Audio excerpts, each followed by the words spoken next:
trong bao vùng cái cho thế mà Campuchia nó cứ trâu cá đọc toàn liền nó cứ sớm lục bị vô rầm tây hôn này các bị sớm tây ta bị vô rầm tây hôn sai nó cứ mình sâu chỉ trâu cá đọc phần năng thế thà bị cài cho ròn nó cứประมาณchỉผมไปจงอำนาจกับบอลลูก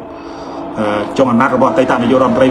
คนทรายนั้นโดยจิตเราการประมาณchỉผมไปปอนเลี้ยนได้บางคนปัจจุบันเราคนมานานนี่โจลมาตะโบงนั้นอำนาจชนำตีมวยในอำนาจตีมวยบักลูนั่งลางผมบุญป้อนอะไรนั่งเตรียมดับไปถึงไม่บานลางดอกปอนเลียนขนมหัดพอทายโยเมาผมรึงวิสัยกองตัววิสัยกาปีจีระบบกัมพูชีปันได้ครอนทายเมือเคยทานโดยจิมมันอายเธอไอ้บานเต้โดยสายแต่ขนมวิสัยกาปีจีระบบกัมพูชีนั่งเวียเมียนมันไตรทมเมตัวทมนั่งเคลียมตามระยะอำเภอปกลุยมาของเคลียมเบอร์จิงจุประพบทาวิกาปีวิสัยกองตัวนั่งจราจิตการสอบสายได้ลงโยรอนไตรคนมาได้เชียร์ยิ้มตำรางลุยกับบันไดมันเชียร์ยิ้มนกน้องกาลบบำบัดอำเภอปกลุยน้องวิสัยกองตัวจะนั่งก็โยใจคินซีประตูตะตีนกันเตอยังบัดบุกจอบกันนั่งมาเป็นบันไดตลอดมากัมพูชีถ้าตากัมพูชีเตากาเปรย์อย่างตัวเนี้ยนะเตากาเปรย์นั่งประมาณบารายได้น้องมือถึงไงน้องระบายกามวยได้บานเลิกลางนั่นคือกัมพูชีเตากาเปรย์เนี่ยยังปลาเปรย์น้องมือถึงไงนั่นคือใบเมินผมมวยปอนบารายบางคนโยตะกุนนั่ง150 ลิตรนะเธอเนี่ยเขี่ยบานคนตัวเล็กนะปนน้องใบเมินผมมวยปอนบารายนี่บางอย่างใจปีจุ่มนูนกระสังได้ปฏิบัติการโรซีลุสังนะในขนมประเทศกัมพูชีนะสำหรับฉบับมีจุ่มนูนใบผมมวยปอนใบรอยกระได้โอเปเรตโอเปเรตลุสังหรือดำเนินการอาชีพกรรมลุสังนั่นในกัมพูชีจะให้ตุ่มหมในเกี่ยวกับตุ่มหมตีซาเปรย์ในกัมพูชีนั่นมาทั้งไงประมาณเจ็บใบเลียนผมมวย$1ได้นะใบเลียน$จริงครับใบเลียน$จ้ะน้องหมดทั้งไงบางอย่างโยคนนั่งบุญท้ายเวียใบดองผมบุญเวียประมาณเชีย90 เลียนได้วันเชีย90 เลียนเท่ามา100 เลียนทำ100 เลียนเชียงไปด้วยขนมบุญท้ายแต่ยังเราการเต็งเปรย์อยู่มาปราดใครก็ลองมาบางคนดังไงถ้าพบเปรย์นะพบเปรย์แบบกุดกุ้งสำหรับปลาในกัมพูชีนั้นการปียังเหมือนตอนฉลุฉบวยนังไทยพบเปรย์ทมใจมาปีประเทศไทยไทยคือเชียเนี่ยลุเปรย์ดอกทมบอกกัมพูชีปันได้แล้วนี่เราไปได้ยังเมียนสังเกตเฉลียนเปียนโปร่งได้บานบัดยังเคยทำพบแบบกุดกุ้งเปรย์สำหรับมากัมพูชีปัจจุบันได้ยังปลารองไงนี่คือเปรย์พบใจมาปีประเทศทมบางคือสิงคโปร์ให้นั่งมาเลเซียให้เรานี่สิงคโปร์มาเลเซียนั่งก้อยเชียประเทศได้กับปงแต่ประชมจะมวยนั่งกาขวักขาดเปรย์ได้จะให้ยังรอไงนี่บอกยังปีเปรย์อย่างตัวเนี้ยนักชมวันยังปีทำมาโพลกิสนีได้ทำมาโพลกิสนียังอาจบานมอปีพบมาจำนวนเตี้ยโดยเชียเวรีกิสนีปัจจุบันดังทางชมมันเมียนตัวเล็กนั่งเต้ก็บันได้ยังเคยในบอกยังปีเรื่องเปรย์ตัวเนี้ยแต่ยังนอมโจปัจจุบันนี่คือประเทศได้เชียพบนอมเจนเปรย์มากัมพูชีแล้วก็ปงแต่ขวักขาดได้ให้มาดอเป็นนี่สัญญาณนกนงกาเพื่อเอาไปซาลางนกนงดำบอลมาชัมโบเปียแต่ตัวนังสังเกตนั้นก็อัดดังท้าจอบเป็นอะไรจังให้ชมเมื่อเตอร์สถานพิบเปรย์ในกัมพูชีนี่คืออาจนังประตอการล้างให้ตัวสกอร์ไล่ทาเวียนนังมีพอปะปอลจมปัวบอกผมจีบรอดบอกผมจีบรอดก็มาได้ก็ยังจำเมื่อสมัครพิบเราบอกรัฐาพิบาลนกนงกาดอกสายปัญหาได้ถ้าตารัฐาพิบาลนั้นมียนต์กาไอ้ดับใบตุบตัวจมวยนังการล้างทลายเปรย์ให้นังกับว่าขาดเปรย์พอเราเป็นนี่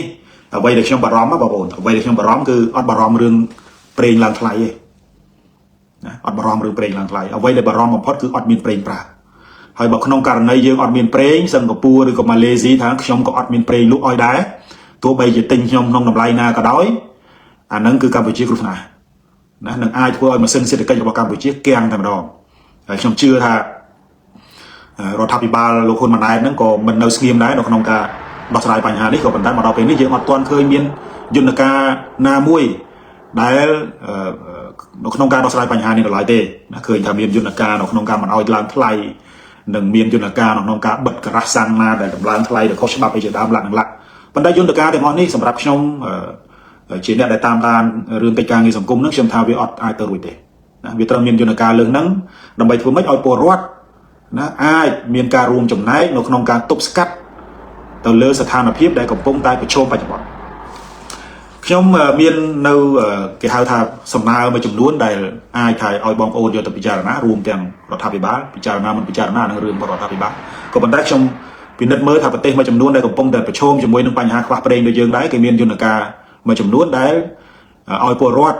រួមទាំងមន្ត្រីរាជការឬក៏មនុស្សនៅក្នុងប្រទេសគ្រប់សរសៃសសូមរបស់ប្រទេសហ្នឹងគឺចូលរួមចំណែកនៅក្នុងការទប់ស្កាត់ការខ្វះខាតប្រេងណារឿងថ្លៃប្រេងហ្នឹងមួយយន្តការទី1ដែលយើងឃើញថាប្រទេសមួយចំនួនរួមទាំងប្រទេសជិតខាងយើងហ្នឹងបានលើកជាយន្តការក្នុងការប្រើប្រាស់ហ្នឹងគឺទី1ជំរុញឲ្យមន្ត្រីរាជការហ្នឹងអាចចាប់ផ្ដើមពិចារណានៅក្នុងការធ្វើការពីផ្ទះណា work from home ណាបងប្អូនមិនយល់ពីហ្នឹងទេគឺដោយសម័យយើងសម័យ Covid ទេណាបងប្អូនសម័យ Covid គឺដោយសារតែការរាតត្បាតនៃជំងឺ Covid ជំរុញឲ្យមន្ត្រីរាជការបុគ្គលិកអង្គការសង្គមស៊ីវិលបុគ្គលិកក្រុមហ៊ុនឯកជនហ្នឹងធ្វើការពីផ្ទះអត់ចាំបាច់មកការិយាល័យទេទី1យើងអាចសំចៃប្រេងអាចថាសម័យ Covid ថាយើងខ្លាចលោកវាកើតជំងឺហ្នឹងប៉ុន្តែឥឡូវនេះបើយើងប្រើយន្តការ work from home នេះគឺទី1វាអាចកាត់បន្ថយការធ្វើដំណើររបស់មន្ត្រីរាជការកងក្រុមហ៊ុនឯកជនក៏ដូចជាអង្គការសង្គមស៊ីវិលដើម្បីធ្វើម៉េចយើងអាចរួមចំណែកក្នុងការសំចៃប្រេងផងរួមចំណែកក្នុងការសំចៃថវិកាផងហ្នឹងជាផ្នែកជាដំណោះស្រាយទី1ដែលគួរតែពិចារណាដំណោះស្រាយទី2ហ្នឹងគឺមានបណ្ដាប្រទេសមួយចំនួនហ្នឹងគឺឥឡូវនេះគេមកដល់ដំណាក់កាលគេកំណត់បរិមាណប្រេងសម្រាប់លក់មានន័យថាប្រទេសខ្លះគឺកំណត់អត់លក់ឲ្យលើសពី20លីត្រឬក៏30លីត្រអាស្រ័យទៅលើគោលការណ៍របស់ក្រាសាំងនីមួយៗគឺម្នាក់អាចចាប់បានតែប៉ុណ្្នឹងទេអាចចាប់បានប៉ុណ្្នឹងដើម្បីធ្វើម៉េចឲ្យគ្រប់គ្នាមានប្រេងសម្រាប់ប្រើណាមានប្រេងសម្រាប់ប្រើខ្ញុំមិនដឹងថានៅកម្ពុជាដូចផ្ដើមអញ្ចឹងហើយនៅទេក៏ប៉ុន្តែឃើញនៅក្នុងបណ្ដាញសង្គមហ្នឹងហាក់ដូចជាមានក្រាសាំងខ្លះបានអនុវត្តនៅវិធីសាស្ត្រនេះដែរហើយបាទអញ្ចឹងក៏គិតថាជារឿងដែលល្អធ្វើម៉េចឲ្យគ្រប់គ្នាអាចមានប្រេងប្រើណាទោះបីជាមានលុយអីប៉ុណ្ណាក៏ដោយប៉ុន្តែឯងគេលក់ឲ្យបានតែ10លីត្រឬ15លីត្រអីជាដើមទេប៉ុន្តែខ្ញុំជឿថានៅស្រុកខ្មែរពេលខ្លះហ្នឹងគឺវាអនុវត្តទៅវាអាស្រ័យលើឥទ្ធិពលរបស់មនុស្សដែរហ្នឹងទេអ្នកខ្លះហ្នឹងគឺប្រើប្រាស់ឥទ្ធិពលដើម្បីសម្លុតគេសម្លុតឯងអាហ្នឹងរឿងមួយដល់ឡែកបាទរឿងមួយដល់ឡែកយន្តការទី3ឬក៏ដំណោះស្រាយទី3ដែលគួរតែពិចារណាដែរហ្នឹងគឺកាត់បន្ថយការប្រើប្រាស់ថាមពលនៅក្នុងបណ្ដាស្ថាប័នរដ្ឋអង្គការសង្គមស៊ីវិលក៏ដូចជាក្រុមហ៊ុនឯកជនអានេះគឺយើងសំថាមពលណាខ្ញុំមិនទាន់មានទិន្នន័យថាតើថាមពលដែលបានមកពីវិរិយអគ្គិសនីនៅក្នុងការប្រើប្រាស់នៅកម្ពុជាហ្នឹងវាគ្រប់គ្រាន់ដែរទេឬក៏ណាថាមពលដែលយើងប្រើហ្នឹងមានផលិតចេញពីការបច្ចេកម៉ាស៊ីនដែរហើយតែបច្ចេកម៉ាស៊ីនដើម្បីផលិតថាមពលក្នុងការប្រើប្រាស់ឲ្យប្រកបជាត្រូវការប្រេងហើយប្រកបជាត្រូវការប្រេងហើយដូច្នេះការកាត់បន្ថយណាការប្រើប្រាស់សម្ភារៈឬក៏ការកាត់បន្ថយការប្រើប្រាស់ថាមពលក្នុងស្ថាប័នរដ្ឋដូចកន្លែងខ្លះហ្នឹងគឺមន្ត្រីរាជការខ្លះហ្នឹងខ្ញុំទទួលស្គាល់ហើយតែខ្ញុំធ្លាប់ធ្វើមន្ត្រីរាជការខ្ញុំដឹងមន្ត្រីរាជការខ្លះហ្នឹងគាត់មានចរិតខ្ជិះខ្ជាយជាពិសេសហ្នឹងអ្នកដែលជាមេស្ថាប័នហ្នឹងអាចរិតសំចៃជួយរដ្ឋហ្នឹងអត់ទៅទេជួនកាលហ្នឹងគឺម៉ាស៊ីនត្រជាក់នៅក្នុងបន្ទប់មេហ្នឹងគឺបើក24ម៉ោងតែម្ដងអត់បិទទេណាប៉ុន្តែបុគ្គលបន្ទប់បុគ្គលិកអីមួយចំនួនដែលគ្នាអង្គុយជុំគ្នាមកបន្ទប់3 4 5នាក់ហ្នឹងណាចេញទៅស៊ីបាយតែ1ម៉ោង2ម៉ោងមិនបិទម៉ាស៊ីនត្រជាក់ហ្នឹងមេដៃឲ្យប៉ុន្តែបន្ទប់មេអត់ដែរបិទទេ24ម៉ោងបើកចោលទេណាបើកចោលទេមានមេខ្លះហ្នឹងឆ្លៀតមកដេកក្នុងការិយាល័យទៀតឲ្យតែជាក់ខ្លួនចឹងហើយបើសិនជាក្នុងករណីយន្តការប្រើប្រាស់កាត់បន្ថយការប្រើប្រាស់ថាមពលនេះណាជាពិសេសអាចថាណាអ្នកដែលមន្ត្រីរាជការមេធំដែលចូលចិត្តពាក់អាវធំអីហ្នឹងមកអង្គុយម៉ាស៊ីនត្រជាក់16ដឺក្រេអីនៅក្នុងបន្ទប់អីហ្នឹងអាចថាបន្ថយមកបើកឲ្យវានៅសល់25អីចឹងទៅឧទាហរណ៍ទេណាហើយពាក់អាវសេមីដៃខ្លីអីមកជាជាងនឹងពួយអាវgroze អីតាំងពីព្រលឹមទៅល្ងាចហ្នឹងគឺត្រូវការធម្មពលហើយត្រូវការធម្មពលគឺបើកម៉ាស៊ីនត្រជាក់ណាអាហ្នឹងក៏វិធីសាស្ត្រមួយដែលគួរពិចារណាដែរដែលអាចកាត់បន្ថយធម្មពលអីប្រើប្រាស់ក្នុងកលៈទេសៈដែលកំពុងតែខ្វះខាតប្រេងក្នុងការប្រើប្រាស់ចំណុចមួយទៀតដែលគួរតែពិចារណាដែរហ្នឹងគឺតាក់ទងទៅនឹងរឿងការប្រជុំផ្សេងការប្រជុំផ្សេងទទួលស្គាល់ហើយថាដំណើរការនៃការប្រតិបត្តិការ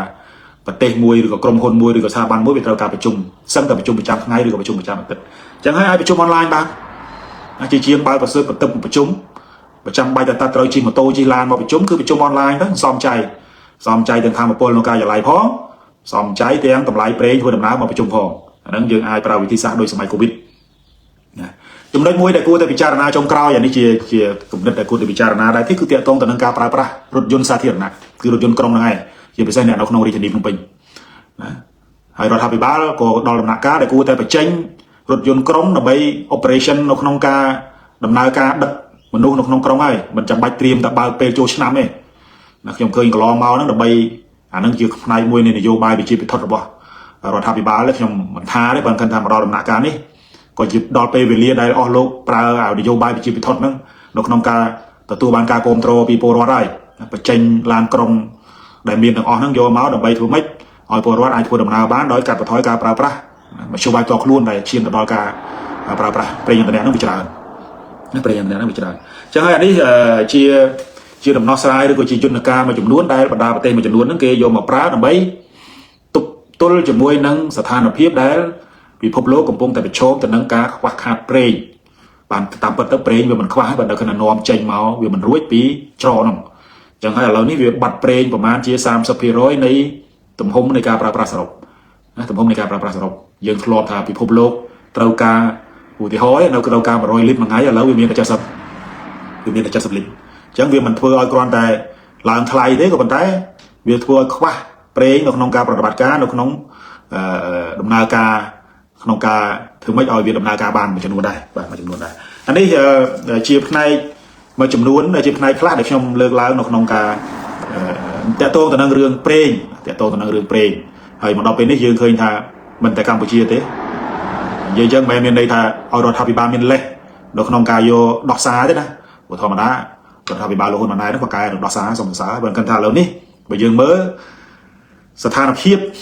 ណាទូទៅនៅក្នុងពិភពលោកគឺវាប្រឈមបញ្ហាដូចគ្នាក៏ប៉ុន្តែអាស្រ័យទៅលើថាតើប្រទេសហ្នឹងមានគំនិតបណ្ណានៅក្នុងការមានប្រេងបំរុង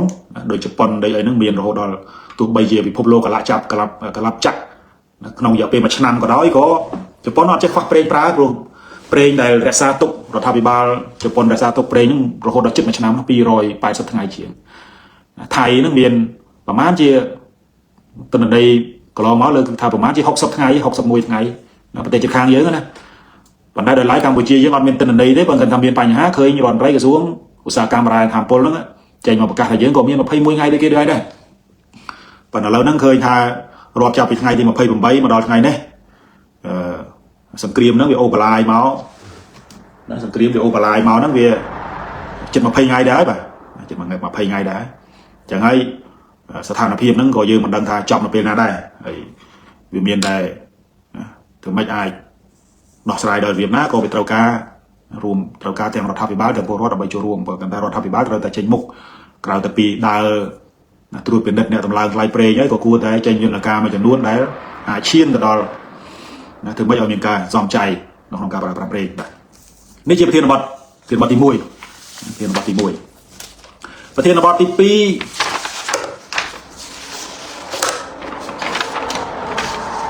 ទៅណាចេះណានេះប្រធានបទទី2គឺតាក់ទងទៅនឹងសិក្ខាសាលាមួយដែលខ្ញុំយកសិក្ខាចំណងជើងសិក្ខាសាលាឬក៏យកសិក្ខាសាលានឹងយកមកផ្ដល់នៅបទវិភាគថ្ងៃនេះខ្ញុំរកឃើញថាវាមានចំណុចសំខាន់ដែលយើងគួរតែពិចារណាជាពិសេសអ្នកដែលចាប់អារម្មណ៍រឿងកិច្ចការងារនៃសង្គមនយោបាយណាអ្នកដែលចាប់អារម្មណ៍រឿងកិច្ចការងារសង្គមនយោបាយព្រោះអានេះជាមូលដ្ឋានគ្រឹះដ៏សំខាន់មួយដែលអ្នកនយោបាយត្រូវមានការយល់ដឹងណាខ្ញុំមិននិយាយពីអ្នកនយោបាយដែលអត់បានចាប់អារម្មណ៍រឿងរៀនកិច្ចការងារនយោបាយបើកាយខាងជេងអីអានឹងខ្ញុំមិនចាប់អារម្មណ៍ទេប៉ុន្តែសម្រាប់យុវជនឬក៏បងប្អូនណាឬក៏បងប្អូនដែលចាប់អារម្មណ៍រឿងកិច្ចការងារនយោបាយប្រធានបទនេះសំខាន់ប្រធានបទនៃសិក្ខាសាលានោះកាលពីថ្ងៃទី12ខែ3ឆ្នាំ2026ថ្មីនេះសភាហើយនិងព្រឹទ្ធសភាបានរៀបចំសិក្ខាសាលាមួយដាក់ចំណងជើងថាការពង្រឹងភាពធន់ជាតិនិងកាលានុវត្តភាពនៃយុទ្ធសាស្ត្រអភិបាលកិច្ចវិទ្យាសាស្ត្របច្ចេកវិទ្យានវានុវត្តន៍ឧស្សាហកម្មហើយនិងពាណិជ្ជកម្មរបស់កម្ពុជាណាស្ដាប់មកផ្លែទៅចំណងជើងហ្នឹងគឺស្ដាប់យល់ស្ដាប់យល់ទេព្រោះដូចខ្ញុំបានធ្លាប់លើកឡើងកន្លងមកថារដ្ឋាភិបាលកម្ពុជាបច្ចុប្បន្ននេះគឺចូលចិត្តប្រើគេហៅពាក្យខ្ពស់បល័យសង្កេតហ្នឹងឲ្យច្រើនដើម្បីធ្វើម៉េចឲ្យមើលថាខ្លួនឯងហ្នឹងវាចេះដឹងណាខ្លួនឯងវាចេះដឹងជាពិសេសណាពួកចំនួនអ្នកនយោបាយក្រោយឆ្នាំ79ហ្នឹង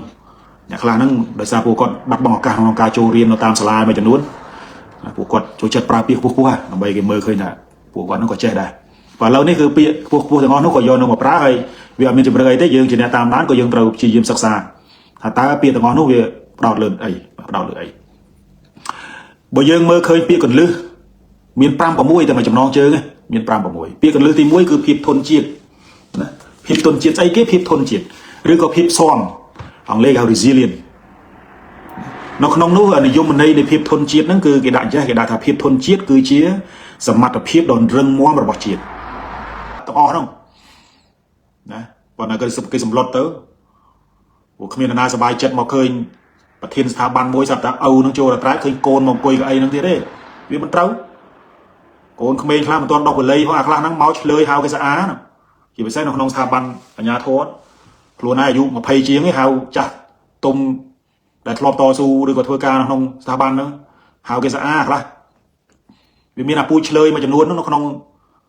មន្ត្រីរាជការជាន់ខ្ពស់ហ្នឹងវាមិនមែនពូជល្អទាំងអស់ណាហើយបើយើងពិនិត្យមើលជារួមទៅឃើញហើយមិនដឹងថាដោះស្រាយបញ្ហាជាតិអ្វីហ្នឹងនៅ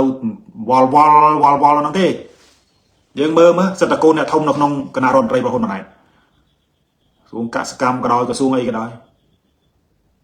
ចូលចិត្តប្រើនយោបាយប្រជាពិធហ្នឹងប្រហែលថ្ងៃមុនហ្នឹងខ្ញុំបង្ហោះសិលមិញហ្នឹងខ្ញុំយកទៅដាក់ក្នុង AI ហ្នឹងរដ្ឋមន្ត្រីក្រសួងកសិកម្មកូនផុសដិតមន្ទីរលោកដិតឌីណាទៅលីពីងអីហ្នឹងការងារស្អីរដ្ឋមន្ត្រីទៅលីពីងដោះស្រាយចេញប៉ុន្តែពលរដ្ឋយើងឃើញអញ្ចឹងអូផ្ទះដៃអូឯដំដាក់ខ្លួនណាធ្វើដល់រដ្ឋមន្ត្រីមកលីពីងឲ្យខ្ញុំមើលល្អមកអាហ្នឹងចឹងហើយបើយើងមើលស្ថាប័នការធ្វើឲ្យស្ថាប័នជាតិនឹងមានប្រសិទ្ធភាពហើយនឹងមានសមត្ថភាពនៅក្នុងការដោះស្រាយបញ្ហាហ្នឹងជារឿងដែលលំបាកចំណុចចុងក្រោយចំណុចទី4ទស្សនៈជាយុទ្ធសាស្ត្រទស្សនវិស័យជាយុទ្ធសាស្ត្រច្បាស់លាស់អាហ្នឹងសួរនាយករដ្ឋមន្ត្រីសួរថារាល់ថ្ងៃនេះកំពុងនាំកម្ពុជាទៅណាវិសាបច្ចេកទេសគេទស្សនវិស័យណាប៉ុន្តែបើយើងនិយាយស្រួលស្ដាប់ហ្នឹងថាកំពុងដឹកខ្ញុំទៅណាប៉ុន្តែពលរដ្ឋខ្មែរនៅក្នុងស្រុកមិនហ៊ានសួរខ្ញុំសួរជំនួសឲ្យសួររាល់ថ្ងៃហ្នឹងរហូតម៉ណែតកំពុងនាំកម្ពុជាទៅណានេះឃើញតែយុទ្ធសាស្ត្រចាក់តកោនពហុកោនបលេពីប៉ោតកែងបលេពីប៉ែតកែងត្រីកោននេះចេញមកហើយប៉ុន្តែសំណួរសួរថាទៅណាដឹកនាំគេទៅណាគាត់ប្រកាសកុំនេះមិនចំកុំនេះសេរីមិនចំសេរីផ្ដាច់ការមិនចំផ្ដាច់ការសេដ្ឋកិច្ចប្រមូលផ្ដុំមិនចំសេដ្ឋកិច្ចប្រមូលផ្ដុំសេដ្ឋកិច្ចទីផ្សារសេរីមិនចំសេដ្ឋកិច្ចទីផ្សារសេរីបលាយកាត់ទាំងអស់ធ្វើយ៉ាងណាឲ្យតែខ្លួនឯងរក្សាអំណាចបានសំណួរសើតែដឹកគេទៅណាអញ្ចឹងហើយបើយើងពិនិត្យមើលសិក្ខាសាលាដែលរៀបចំដោយស្ថាប័នព្រឹទ្ធសភារដ្ឋសភាតាក់ទងទៅនឹងការពង្រឹងភាពធន់ជាតិដើម្បីយើងនិយាយចំណងជើងសិក្ខាសាលាហ្នឹងឲ្យស្រួលស្ដាប់ដើម្បីពលរដ្ឋយើងស្រួលស្ដាប់ណាសិក្ខាសាលាស្ដីអំពីការពង្រឹងភាពធន់ជាតិដើម្បីទប់ជាមួយនឹងការប្រែប្រួលដែលជាយៈសាហាវដល់ថ្ងៃអនាគតត្រៀមខ្លួនដើម្បីដោះស្រាយបញ្ហាដែលកើតឡើងជាយៈសាហាវដែលស្រួលស្ដាប់ចេះប៉ុន្តែដើម្បីត្រៀមខ្លួនទៅបានវាមានកត្តា4ធំដែលខ្ញុំកំពុងតែខ្ញុំបានលើកឡើងនេះហើយអ្វីដែលខ្ញុំលើកឡើងនេះមិនមែនខ្ញុំរនឹកឃើញទេណាបងប្អូនអ្វីដែលខ្ញុំបានលើកឡើងនេះគឺបានកំណត់ជាគ្រឹះនៃភាពធន់ជាតិដែលបានលើកឡើងជាសំណើនៅក្នុងសិក្ខាសាលាហ្នឹងក៏ប៉ុន្តែខ្ញុំយកចំណុចទាំងនោះមកឆ្លុះប្រចាំងឲ្យបងប្អូនពិនិត្យមើលថាតើពួកគាត់កំពុងតែជែកគ្នាឲ្យធូរទៅសៃឬក៏មានចេតនានៅក្នុងការធ្វើឲ្យកម្ពុជាមានភាពធន់ពិតប្រាកដណាប៉ុន្តែបើយើងពិនិត្យមើលដល់ជាក់ស្ដែងដូចខ្ញុំបានលើកឡើងអញ្ចឹងធ្វើឲ្យសេដ្ឋកិច្ចរឹងមាំក៏ធ្វើមិនបានបលិមបឡំពុកលួយក៏ច្រើនចុងបញ្ចប់បណ្ដោយឲ្យកម្ពុជាคล้ายទៅជាមជ្ឈមណ្ឌលបោកប្រាស់អនឡាញនៅក្នុងពិភពលោកគេមើងងាយទូទាំងពិភពលោកហើយតាំងខ្លួនឯងដើរទៅធ្វើកំសត់ណាទី2រឿងសាមគ្គីឯកភាពជាតិសាមគ្គីឯកភាពនឹងសាមគ្គីតែគ្នាឯងទេវាអត់ឆ្លុះប្រចាំពីតត្តភាពពិតប្រាកដដែលកំពុងតែកើតឡើងនៅកម្ពុជាដែលវាត្រូវការសាមគ្គីភាពដែលពិតប្រាកដមួយដែលគ្រប់ភាគីអាចរស់នៅក្រោមមលុបសន្តិភាពបានប៉ុន្តែអត់ទេមលុបសន្តិភាពនេះបានតែគ្នាឯងទេណាអានេះផ្សេងក៏មកជ្រោកអីសោះត្រូវតបងឥឡូវទី3ប្រសិទ្ធភាពស្ថាប័នជាតិធ្វើឲ្យវាមានប្រសិទ្ធភាពមានសមត្ថភាពស្ថាប័នជាតិទេមិនបើយកស្ថាប័នជាតិមកធ្វើជាចំណាប់ខ្មាំងរបស់ខ្លួនឯងអស់ហើយមកធ្វើជាចំណាប់ខ្មាំងផកគណៈបកមកធ្វើជាចំណាប់ខ្មាំងផកផ្ទាល់ខ្លួនអស់ហើយចែកតំណែងគ្នាដូចចែកនំចឹងគ្មានមើលពីប្រវត្តិការងារមានតែខ្លះបានតំណែងពីអូបានដើរបដៅគេប្រឹងប្រែងណាបងប្អូនប្រឹងកសាងសមត្ថភាព ណាដោយហ៊ុនម៉ាណីនិយាយចំឈ្មោះមកបងអូនរបស់នយោបាយរដ្ឋមន្ត្រីហ្នឹងអាខ្លួនឯងហ្នឹងឡើងតំណែងហ្នឹងដោយសារឪទេដោយសារឪតាប៉ុន្តែបដៅយុវជនថាបងប្អូនក្មួយៗកុំពេកប្រឹងអ្នកចេះជាប់អ្នកមានសមត្ថភាពបានធ្វើរាជការរបស់ខ្លួនឯងសមត្ថភាពអីឃើញសម្បូរចឹងសម្បូរអាភេទរដ្ឋមន្ត្រីគិញគក់លក់ថ្នាំស្រែងរដ្ឋមន្ត្រីនាយករដ្ឋមន្ត្រីគ្រូកងវិលដើរទេសនាបញ្ហាមិនព្រមដោះស្រាយវាមានរដ្ឋមន្ត្រីលីពីងអីការងារគេនោះមិនលីពីងហ្នឹងវាធ្វើឲ្យស្រូវឡើងថ្លៃនាំទៅលីពីងអស់គ្នាបណ្ដោយបបួលគណៈរដ្ឋមន្ត្រីផាឡូមហាត់លីពីងបណ្ដោយលីពីងដើរលីពីងឡើងថ្លៃស្រូវចេះតែមានបងខ្ញុំសុំខ្លាចយូរទៅដូចជាមិនសូវគ្រប់ទឹកដូចថានៅក្នុងតំណែងបានមកវាស្រួលពេកទៅមិនដឹងថាធ្វើអីអបសុកទៅក្នុងភូមិការងារដើរជួស្រែជាមួយពលរដ្ឋលីពីងអីថតចឹងទៅអាហ្នឹងហើយគឺសរុបមកវិញបងប្អូនឲ្យយល់ថាហ្នឹងគឺនយោបាយជាបឋមណាបងប្អូនកុំឃើញពួកហ្នឹងសំដែងអញ្ចឹងហើយតិចច្រឡំទៅថាពួកហ្នឹងមានចិត្តអាណិតអាសូរបងប្អូនហ្នឹងទៅសប្បាយចុះ feel ទេប៉ុន្តែគ្រាន់តែពលរដ្ឋមួយចំនួនហ្នឹងខ្ញុំទទួលស្គាល់ហើយថានៅមើលអត់យល់ទេហ្នឹងនៅមើលអត់យល់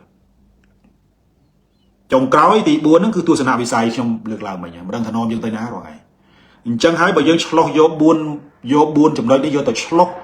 ទៅលើរដ្ឋាភិបាលលោកហ៊ុនម៉ាណែតរដ្ឋាភិបាលមួយនេះគ្មានសមត្ថភាពនៅក្នុងការត្រៀមខ្លួនសម្រាប់ករណីដែលមានការប្រែប្រួលដែលប៉ះពាល់ទៅដល់កម្ពុជាទេហើយកុំតន់ជឿខ្ញុំបងប្អូនយកចំណុចទាំង4នោះយកទៅឆ្លោះខ្លួនឯងធ្វើជាពិលឆ្លោះមើលសមត្ថភាពរបស់រដ្ឋាភិបាលលោកហ៊ុនម៉ាណែត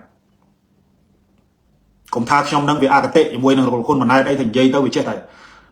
មើលគេនៅក្នុងផ្លូវអវិជ្ជមានឥឡូវទៅយកទៅឆ្លោះខ្លួនឯងយករឿងសេដ្ឋកិច្ចទៅឆ្លោះរស់នៅធូរតសៃនៅរាល់ថ្ងៃណាបងប្អូនវាមានតែមន្ត្រីពុករលួយមួយចំនួនទេដែលវារស់នៅអត់មានផលប៉ះពាល់អីទៅលុយក្រាដេចប៉ុន្តែមើលពលរដ្ឋមកនៅក្នុងបណ្ដាញសង្គមឃើញហើយបងប្រុសមួយឃើញដឹកដូងយកមកលក់នៅក្នុងពេញណាជាប់តាក់គេតាក់សេតាមផ្លូវហ្នឹងមកកកោដល់រស់មិនបាទបើយករឿងសាមគ្គីភាពឯកភាពជាតិយកទៅឆ្លោះយកអាពិលសាមគ្គីជាតិឯកភាពជាតិទៅឆ្លោះហ្នឹងវាចេញអីវាចេញការរួបរวมគ្នាហ្នឹងវារួបរวมវាមានកាយភាពហ្នឹងឆ្លោះខ្លួនឯងកុំថាខ្ញុំហ្នឹងវាមានគំនិតអកតេចំពោះរដ្ឋាភិបាលពិលទី3ពិលប្រសិទ្ធភាពស្ថាប័នជាតិស្ថាប័នភាពនេះស្ថាប័នជាតិរបស់កម្ពុជាពឹងបាននៅទៅពឹងបលិសដូចទៅពឹងចោលចូលទៅពេទ្យដូចទៅឲ្យគេបចោលលេងហ្នឹងស្ថាប័នជាតិហ្នឹងឆ្លោះជាមួយថៃពួកអ្នកមានមួយចំនួននាំគ្នាហែទៅជាប្រទេសអន្តរជាន់ពោះនាំគ្នាហែទៅម៉ាឡេទៅពេទ្យនៅម៉ាឡេពេទ្យសិង្ហបុរីពេទ្យវៀតណាមប៉ុន្តែកាលថៃបើកតន់ឆ្លោះមួយថៃនិយាយពីបង្ហាយទៅពេទ្យថៃបន្តិចមួយឆ្នាំយកលុយថៃរាប់រយលានប៉ុន្តែឥឡូវហ្នឹងមិនមែនថាបិទថៃអញ្ចឹងទៅនៅសល់លុយក្នុងស្រុកទេណាបិទអញ្ចឹងទៅយកលុយដល់ម៉ាឡេយកលុយដល់សិង្ហបុរីយកលុយដល់វៀតណាមអត់ចេះព្យាបាលឯខ្លួនឯងទេអ្នកដល់ព្យាបាលហ្នឹងនៅអ្នកក្រយើងពឹងឲ្យបានទេស្ថាប័នជាតិយើងថាបានធំគេចែកកូនចែកចៅអតីតនាយករដ្ឋមន្ត្រីកូនធ្វើនាយករដ្ឋមន្ត្រីអតីតរដ្ឋមន្ត្រីធ្វើកូនធ្វើរដ្ឋមន្ត្រីច្បាយខេត្តកូនអាចធ្វើច្បាយខេត្តហើយដើរប្រាប់យុវជនថាបងប្អូនក្មួយប្រឹងរៀនណាមានសមត្ថភាពគឺជាប់ហើយដើរបដៅគេចឹងដូច្នេះជាថ្មីម្ដងទៀតបាទសូមយកទៅពិចារណាទៅអាគ្រឹះនៃភាពធន់ជាតិ4ចំណុចដែលខ្ញុំលើកឡើងនេះយកទៅឆ្លោះអង្គុយឆ្លោះខ្លួនឯងឆ្លោះចេញស្អីចេញហ្នឹងទៅហើយពិចារណាសម្រាប់ចិត្តខ្លួនឯងទៅខ្ញុំគ្រាន់តែបើកបលាយកាយប្រឡងឲ្យបងប្អូនអាចយកទៅពិចារណាបានណាយកទៅពិចារណាបានកុំឲ្យថាខ្ញុំនឹងវាមានទស្សនៈអកតេចំពោះរដ្ឋាភិបាលលោកហ៊ុនម៉ាណែតប៉ុន្តែខ្ញុំវាមើលទៅវាឃើញតែពីរឿងចំណុចអវិជ្ជមានវាច្រើនវាចេះតែនិយាយចេញអញ្ចឹងទៅណាមួយយើងអាចនិយាយបានផងខ្ញុំជឿថាបងប្អូននៅក្នុងស្រុកនោះចង់និយាយណាអ្នកខ្លះនោះប៉ុន្តែវាខ្លាចខ្ញុំខ្ចាត់ព្រាត់ហ្នឹងក៏ដោយសាររឿងមាត់មកដែរប៉ុន្តែសង្ឃឹមថាពិចារណាទៅវាគ្មានអីអមតៈបងប្អូនសង្ឃឹមថាថ្ងៃមួយហ្នឹងអាចមានការប្រែប្រួលធានបទទី2ប៉ុណ្ណឹងបាទជាការយកទៅពិចារណាហើយធានបទទី3ចុងក្រោយនេះគឺជាមេរៀននយោបាយតាក់ទងទៅនឹងអ្នកនយោបាយដែលលងនឹងខ្លួនឯងជាមេរៀនមួយដែលចង់ឲ្យបងប្អូនយកទៅពិចារណាជាពិសេសបងប្អូនកម្ពុជាយើងពលរដ្ឋកម្ពុជាដែលមានការយល់ដឹងមួយចំនួននោះពិនិត្យមើលចំណុចទី1 យើងឃើញថាពួកអ្នកនយោបាយដែលលងនឹងខ្លួនឯងណាភាគច្រើននៅពេលដែលមានបញ្ហាឬក៏ពេលមានស្ថានភាពតឹងតែងគឺពួកហ្នឹងបង្កើតព្រឹត្តិការណ៍ថ្មីមួយផ្សេងទៀតហើយទាញពួកយើងនឹងឲ្យចូលទៅក្នុងព្រឹត្តិការណ៍ហ្នឹងកន្លងមកយើងឃើញនៅពេលដែលរដ្ឋាភិបាលបង្កើតព្រឹត្តិការណ៍ប្រឡប់ព្រឹត្តិការណ៍គេនាំគ្នាឲ្យយើងទៅតែជែករឿងហ្នឹងតែជែកអារឿងថ្មីដែលមិនមែនជាព្រឹត្តិការណ៍ពិតណាហើយយើងហើយអ្វីដែលសំខាន់នៅពេលដែលយើងទៅតែជែកឬក៏ផុងចូលទៅក្នុងព្រឹត្តិការណ៍ហ្នឹងកាន់តែយូរគេគ្រប់គ្រងពួកអ្នកនយោបាយដែលលងនឹងខ្លួនឯងគេហៅពួក narcissistic political leader នេះនឹងអាចគ្រប់គ្រងកាន់តែបានយូរអាហ្នឹងចំណុចទី1ដែលបងប្អូនត្រូវសង្កេតបើឃើញអ្នកនយោបាយណាឧបមាថាយើងកំពុងតែស្រូវចុះថោកណាស្រាប់តែគេមានព្រឹត្តិការណ៍ផ្សេងមកគេអត់និយាយដោះស្រាយរឿងស្រូវឲ្យយើងទេបើតែគេបង្កើតព្រឹត្តិការណ៍ផ្សេងមួយទៀតមកឲ្យយើងនាំគ្នាទៅជ្រុំរឿងហ្នឹងរវល់គិតចារឿងហ្នឹងអត់គិតរឿងស្រូវចុះថោកទេភ្លេចអស់អាហ្នឹងហើយប្រភេទអ្នកនយោបាយ narcissistic ឬក៏ប្រភេទអ្នកនយោបាយដែលផុងជាមួយនឹងលងជាមួយនឹងខ្លួនឯងហើយអត់ចេះណាដឹងខ្លួនទេនៅមុខក្រាស់ហ្នឹងគិតថាអញប្រកែអាខ្លួនអត់មានសមត្ថភាពដោះស្រាយបញ្ហាសោះណាបង្កើតបញ្ហាថ្មីដើម្បីលុបបញ្ហាចាស់រាប់ថាជាសមត្ថភាពខ្លួនឯងអាហ្នឹងចំណុចសង្កេតទី1ណាមេរៀនណាចំណុចទី1នៃមេរៀនទី1ចំណុចទី2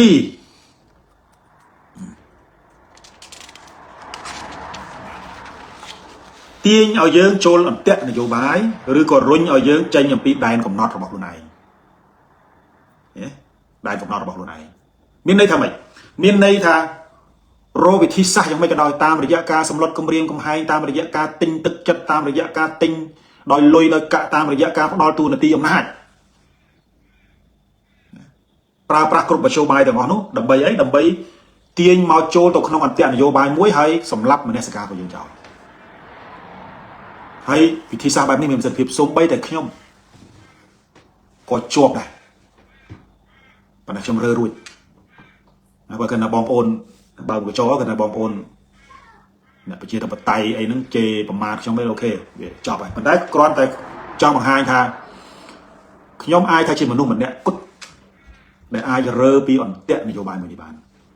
រហូតមកដល់ខ្ញុំអាចនិយាយទៅតាមអ្វីដែលខ្ញុំចង់និយាយអត់មានអ្នកណាមកណាត្រួតពិនិត្យមើលទៅលើមនសិការខ្ញុំបានទេក៏ប៉ុន្តែគាត់ចង់ឲ្យបងប្អូនឃើញថាប្រភេទអ្នកនយោបាយណាដែលគិតតែពីប្រយោជន៍ផ្ទាល់ខ្លួនឯងបែបនេះមធ្យោបាយទី2របស់គេគឺធ្វើម៉េចទាញយើងឲ្យជាប់អន្ទាក់នយោបាយរបស់គេណាយើងសង្កេតឃើញហើយទាំងមន្ត្រីជាន់ខ្ពស់គណៈបកប្រឆាំងណាទាំងមន្ត្រីជាន់ខ្ពស់អង្គការសង្គមស៊ីវិលដែលចូលជាមួយគណៈបកប្រជាជនកន្លងមកហ្នឹងសិនប្រភេទពួកជាប់អន្ទាក់នយោបាយតាមរយៈការសម្លុតគម្រាមកំហែងតាមរយៈការលើកទឹកចិត្តទិញតំណែងហ្នឹងអានោះខ្ញុំមិននិយាយមធ្យោបាយវាមានច្រើនប៉ុន្តែពួកហ្នឹងគឺស្លាប់អ្នកសកាយបងប្អូនយើងមើលទៅណាបងប្អូនអ្នកនៅក្នុងវិស័យនយោបាយហ្នឹងឃើញអ្នកដែលចេញពីមន្ត្រីជាន់ខ្ពស់គណៈបកប្រឆាំងចេញពីមេ NGO ទៅណាគឺអស់ហើយអត់មានមុខមានមាត់ស្អីទេគឺនៅញ៉ាំបាត់ហើយបាត់ឈ្មោះតិចបដាអញ្ចឹងទៅគេយកទៅចូលដាក់ក្នុងក្រុមក្នុងទ្រុងតែនិយាយព្រោះគុកឡើយនិយាយព្រោះគុកអញ្ចឹងសងំទៅបច្ចាលើកជើងលើកដៃគេតាមឯងអញ្ចឹងទៅ